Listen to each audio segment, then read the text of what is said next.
Albatros Rexhaj është me idenë, kanë përshtypjen unë, që fetë janë të dobishme në një shoqëri. Shumë faleminderit që jeni këtu. Faleminderit shumë për ftesë. Kjo që thashë është vërtet? Po, mendoj që janë të domosdoshme madje. A janë domosdoshme? Përpos që janë të dobishme, janë të domosdoshme, sepse ka ca njerëz cilët nuk kanë në ndonjë formë tjetër të krijojnë idenë e mbështetjes që ju duhet. Se njeriu ka nevojë për një lloj mbështetje, dhe kur të mungon mbështetja prej sitemit, kur të mungon prej shoqërisë, të duhet një mbështetje, dhe kjo është një boshllëk shpirtëror që njerëzit e plotësojnë atë. Nëse i dore pa dukshme do të zhdukte fetë, tani në moment gjitha. Do të zhbalancojë njerëzimi, bota? Unë gjithmonë besoj që njerëzimi e gjen pikën e re të balancit, ndodhi çfarë ndodhi. Unë që është diçka që na shtyn përpara që të japim kuptim edhe gjës më absurde. Që nuk do habitesha dhe sikur të ndodhte përkohësisht ajo, po përsëri njeriu do gjente diçka të re në cilën do të besonte për ta rivendosur rregullin. Është kjo aftësia jonë bashkë edhe tërësisht irracionale të besojmë në diçka që është përtej asaj që ne mund ta kapim, mund ta matim në përformë. Ti vetë je besimtar, është një gjë që e ke thënë shumë se një herë. Por jo religioz. Jam shumë besimtar, por jo religioz. Përpiqem me bë dallimin edhe pse shpesh kritikohem për këtë, sepse unë mendoj që religionet janë gjëra konstrukte sociale. Religionet si formë një tërësie riteve, institucioneve të caktuara, njerëz të cilët e marrin mbi vete atë barrën e interpretimit të gjërave, ndërsa besimi është diçka krejt individuale, personale, nuk është. Dhe shekulli 21 ka më shumë hapësirë për besimin sesa për religionin. Po ti je vetë përkufizuar si musliman. Po, i lindur i tillë dhe po të thuash është njësoj që thuash je religioz. Po këtu është ajo cilën unë shpesh me miq bashkëbesimtar ta quajmë ashtu bim në debate, konflikte intelektuale ta quaj, sepse unë në shekullin 21 besoj se ka koha e rrugtimit personal, nuk është më koha e rrugtimeve kolektive. Ndërka në mesjet mbas edhe ka qenë e tillë, sepse besimet janë pasur diçka kolektive, si diçka e trashëguar, e trashëgueshme. Të gjithë komshiti ke kështu duhet të jesh edhe ti, prindrit kanë qenë kështu duhet të jesh edhe ti. Dhe shekulli 21 është diçka më individuale, dhe unë mendoj që ka logjikë kjo punë, s'pakun në interpretimin tim. Jo, mua më pëlqejnë shumë besimtarët si puna jote. Unë vetë nuk jam besimtar, po me besimtarë si puna Albatros Rexhaj e kam shumë të kollaj të komunikoj, të shkëmbej ide, edhe të ulem në të rime orë tëra, t'jem edhe mik, nuk e kam problem fare. Edhe do doja shumë që bota ishte e mbushur me besimtarë si puna jote. Mi po janë shumë pak. Njerëz të tillë që besimin e shohin në rrugë individuale, se një gjë intime të tyre që nuk ka lidhje me. Nuk mendoj që është kështu që janë pak, po unë mendoj që është një shumicë e madhe njerëzve që e përjetojnë kështu, por njerëzit cilët shkojnë në rrugtimin personal nuk e shohin të arsyeshme që t'i binë këmbanës për atë punë. Ndërsa ata për cilët i referohesh ti janë mendimin tim një pakisë që bëjnë shumë zhurmë, dhe rëndom janë të tillët që bëjnë shumë zhurmë, dhe ai që bën zhurmë dhe mbush hapësirën, qoftë mediale, qoftë publike, e të ngjashme. Por prapë unë duhet ta theksoj se unë gjej qetësi në këtë rrugtim personal timin. Kam edhe arsyet e mia krejt individuale që më shtyn të mendoj atë, sepse një ditë do largohemi nga kjo botë dhe nuk do marrim nga kjo botë as ato llafet, e gjërat, e përplasjet me njerëz. Edhe vdekja është një rrugtim krejt personal. Edhe unë mendoj që këtu është esenca e gjithë asaj që duhet të them. Vetëm se një musliman tradicional, që është duke dëgjuar tani, edhe dëgjon edhe që ti deklarohesh si musliman, edhe i thot pritani si musliman, ti nuk je musliman, ti nuk e lidhje me mua. Jo, nuk është, sepse në esencën e besimit cilit unë e praktikoj është që nuk ka ndërmjetësues me krijuesin, me Zotin, nuk ka ndërmjetësues. Në esencë të besimit është rrugtimi personal, që unë mendoj që është komplet traditë abrahamike, që është në esencë të besimit të hebrejve, është edhe në esencën e besimit të krishterëve, o rrugtimi personal dhe të krijuesit, nuk ka ndërmjetësues. Kështu që për mendimin tim këto janë gjithmonë do ketë interpretime ndryshme të këtij muhabeti, por unë kam drejt mendimin tim. Vetëm se Islami e nënkupton një lloj militantizmi, ti je besimtar, por nuk je vetëm për vete. Ti përpiqesh për kauzën. Dimensioni kolektiv ekziston, por është një gjë tjetër që duhet kuptuar që këto janë për gjërat për cilat ti flet, militantizmi, këto janë konstrukte të kohës re. Në mesjet, çdo gjë ka qenë militante. Çdo ide, sepse tillë ka qenë jeta ka qenë e ashpër. Ne kam thënë për doktrinën, dhe doktrina vet e përmban, e bart militantizmin si porosi.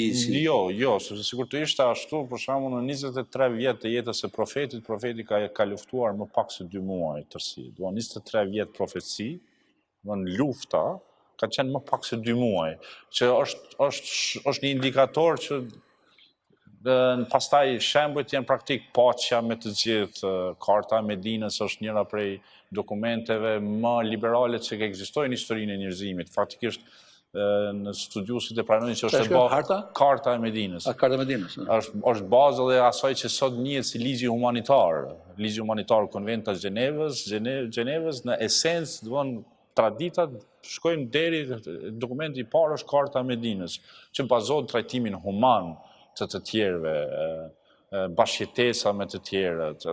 Këto gjërat cilat ne ballafaqohemi, këto nuk janë. Kjo është sikur të fajsosh Krishtin për kryqëzatat. Çka ka faj Krishti për kryqëzatat? Janë konstrukte të njerëzit. Unë merr me doktrinën, gjë.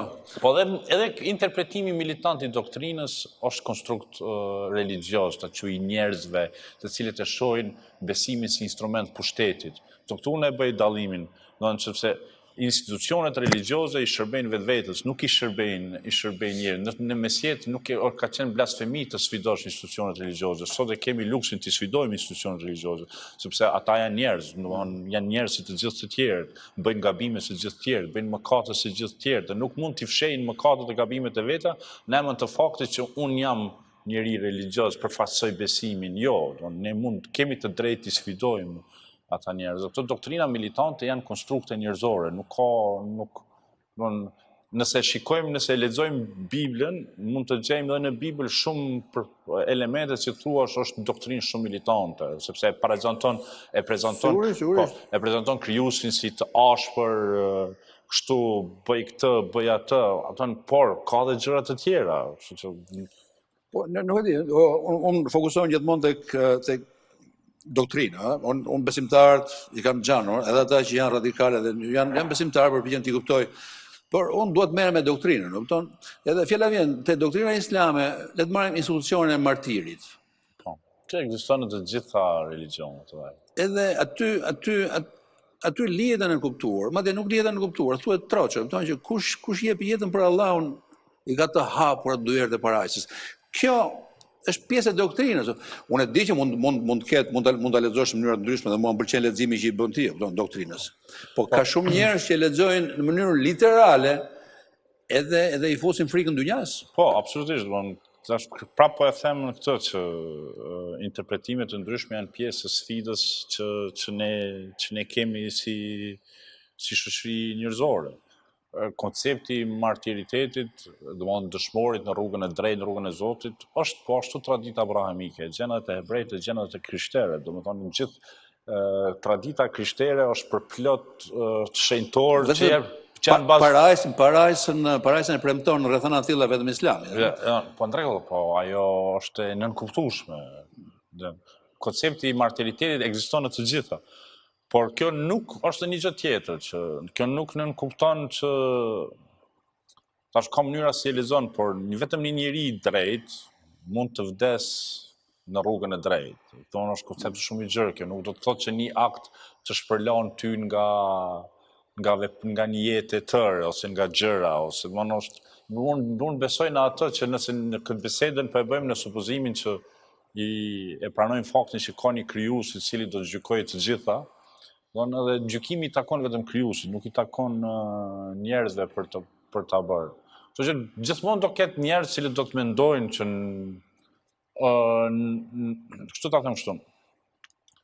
Nuk të bën ty njeri më afër Zotit një veprim i vet.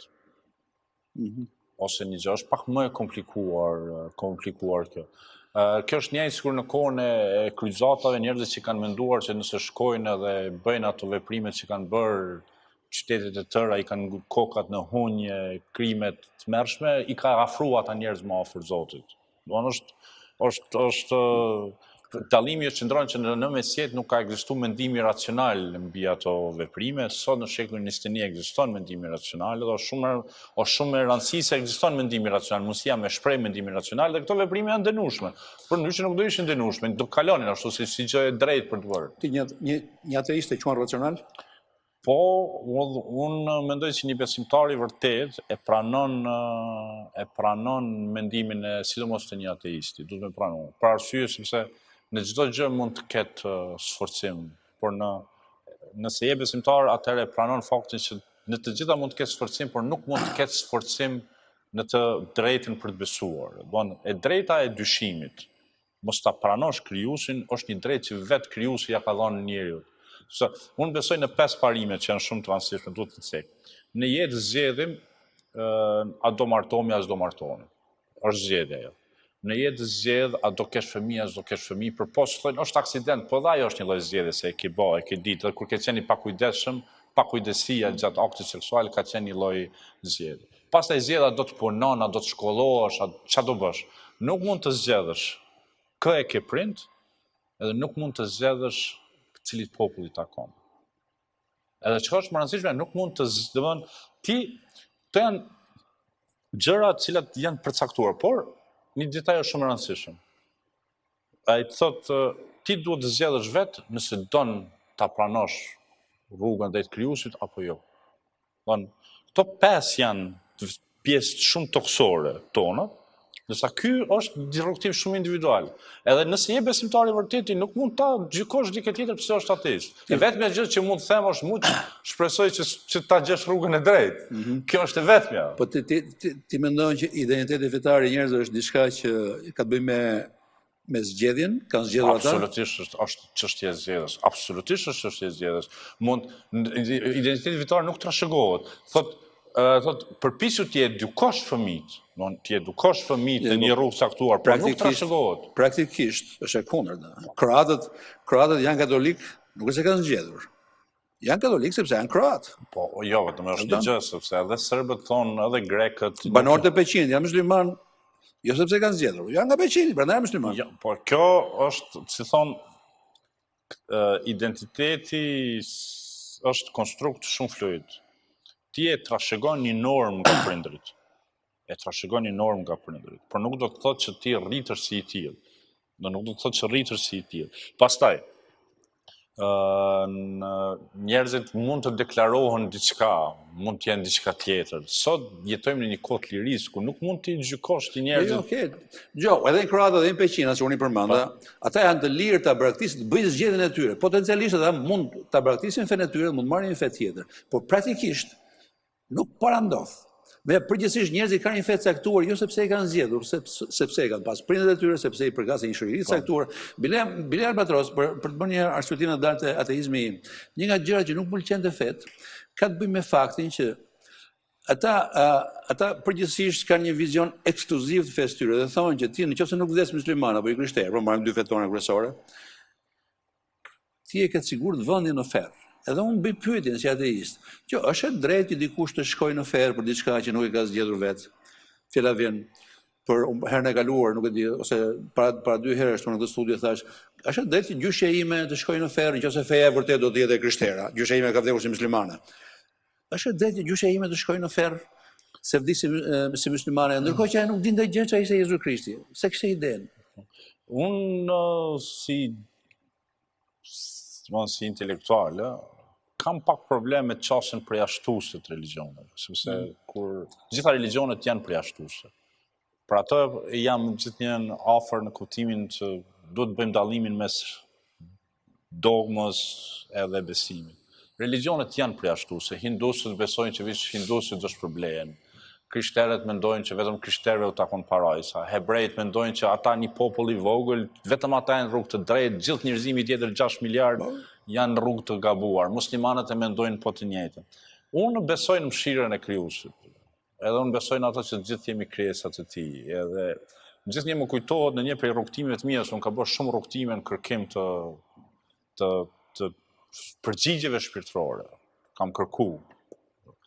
Edhe kur isha në lindjen e mesme, hasa në një tregim, cilin pastaj doli në mesin atyre që mbahet si... Në lindjen e mesme ku?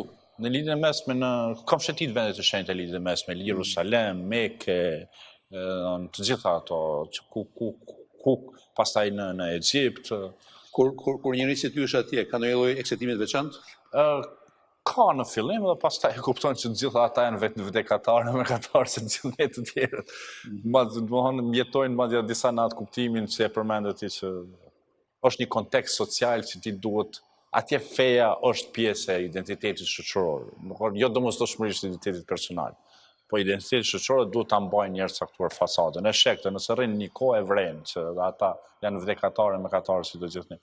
Po ti rikthehem asaj, është një rrëfim për profetin Abraham, Hazreti Ibrahimin, si i thonë muslimanët, kur e ka lënë djalin e vet Ismailin në Mekë, aty ku është sot Qabja, dhe ka thënë edhe nënën e tij Haxherën, thënë, o Zot, po i lë këta në kujdesin tënd, të kujdesu për ta, po mos u merr me pabesimtarët e tjerë. Dhe atëherë i vjen engjulli i Zotit Gabrieli Xhibrili, i thot kujdes Ibrahim. Thot se Zoti, Allahu do të kujdeset për këta, por dhe për ata tjerët. Dhe ata janë krijesat e Zotit. Nuk është e jotja aty të bësh të dallim a meritojnë shpërblimin, a se meritojnë kujdesin e tjera, se dhe ata janë krijesat. Të unë besoj në atë që të gjithë përfshi a janë besimtarë, as janë besimtarë, a janë muslimanat, krishterë, ateistë, të gjithë jemi krijesat e Zotit, dhe unë besoj në mëshirën e Zotit. Besoj, më kujtojnë fjalët e ja kam harruar emrin, një filozofit pers, njeri shumë besimtar, i cili ka thënë dhe sikur Zoti të më dënoi mua për ferr, derisa të nisim rrugën në portat e ferrit, gjithmonë do e kem besimin se para se të mrri atje do të më kthej.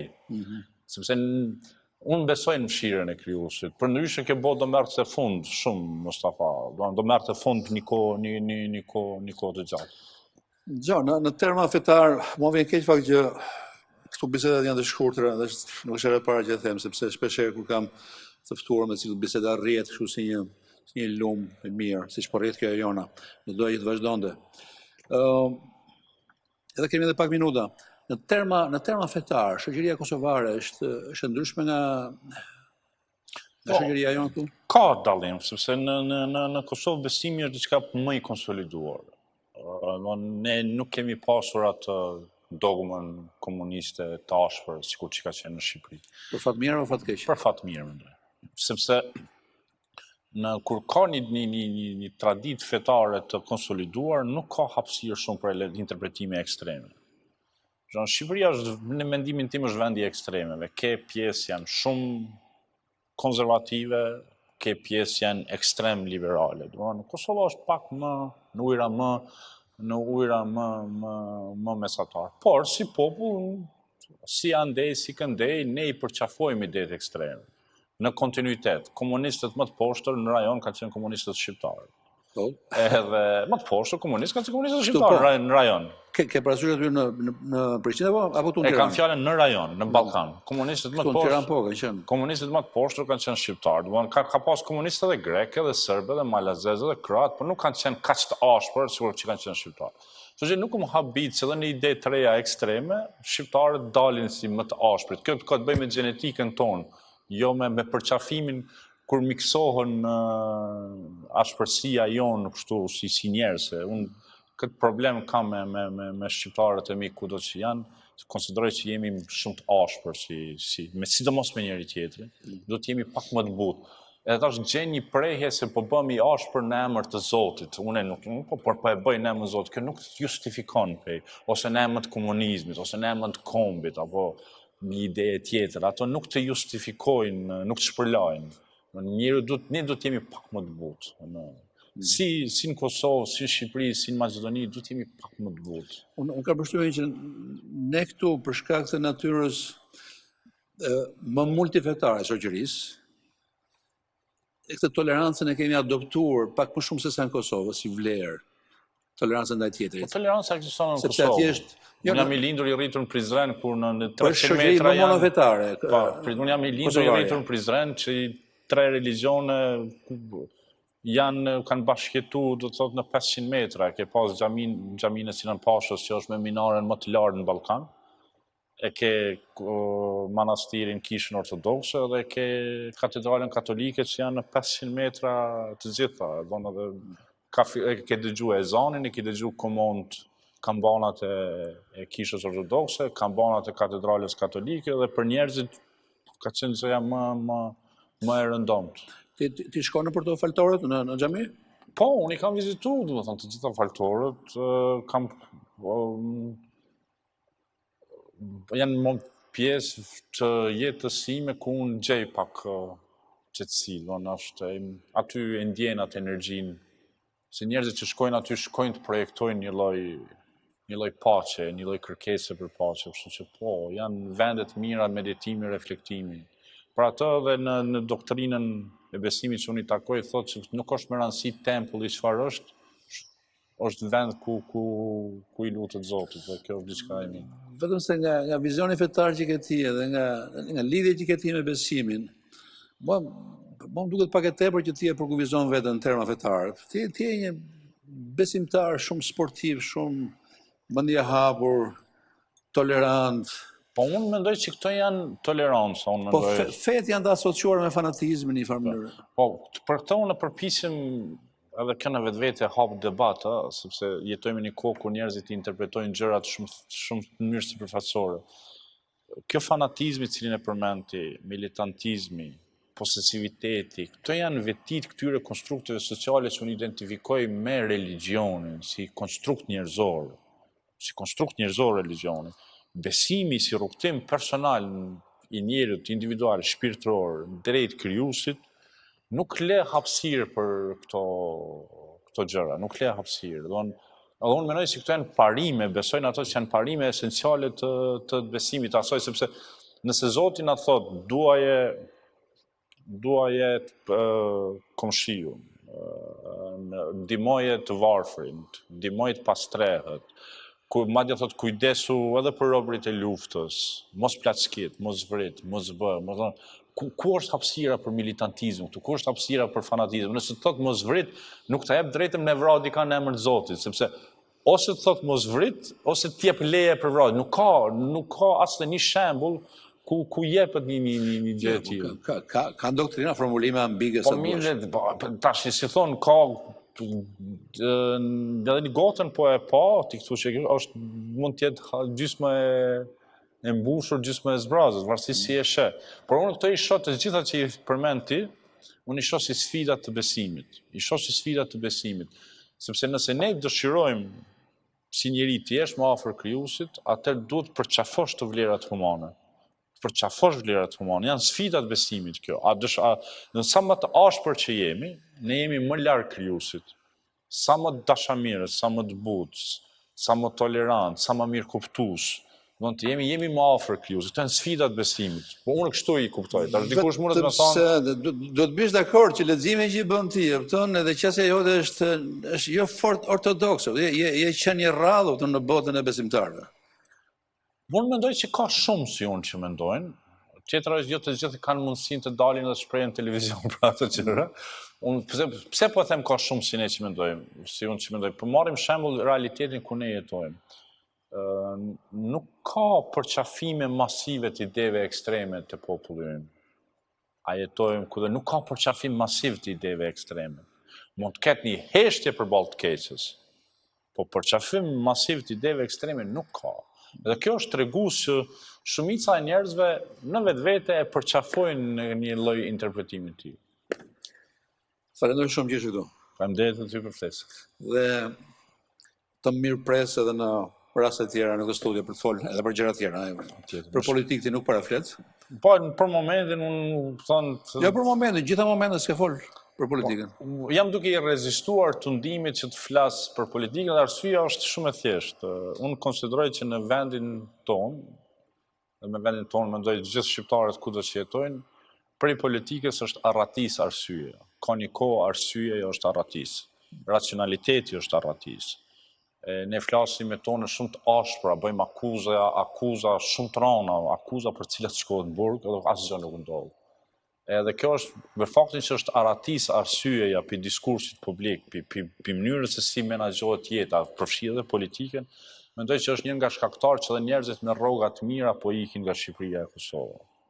Ata nuk ikin që nuk kanë mundësi të jetojnë, po thjesht jetojnë një vend ku duan të jetojnë me një ambient që menaxhohet nga arsyeja. Kjo është me vërtet një ngjarje e trishtuar. Por është edhe një fenomen jo vetëm shqiptar, kjo ikja. Njeriu në momentin që ka akses në një botë që është superiore, pak më mirë, të ofron gjëra më shumë, ikën, sepse ka aksesin, ka mundësinë. Po. Ikin kroatët, ikin serbët, ikin polakët, Po nuk është që këtu që më shumë, këtu është dukuria është më. Po, të thonë, ti referove të gjitha vendeve që kanë dalë nga jo bota e lindjes, edhe detajet mund të dallojnë pak a shumë, po është i njëjti qull. Kushdo që shkon në këto vendet e lindjes, qoftë Poloni, qoftë Rumani, Bullgari, Kroaci, po sa del nga kryeqyteti, e sheh që atë në ato ujëra jemi, do të thotë në ato ujëra jemi. Mund ta kenë rrogën pak më të madhe, po paguajnë taksa më shumë. Dhe në fund muhabeti del si i njëjtë. Falenderoj shumë edhe një herë që ishe këtu. Faleminderit. Mirë, kjo ishte biseda që unë pata me Albatros Rexhajin. Ky është dhe fundi i programit Provokacija për sonte, ku unë pata të ftuar gjithashtu Elisa Spiropalin, pata të ftuar dhe Eni Çobanin. Bashkë do shihemi të martën e ardhshme në orën 20:00. Deri atëherë, tung!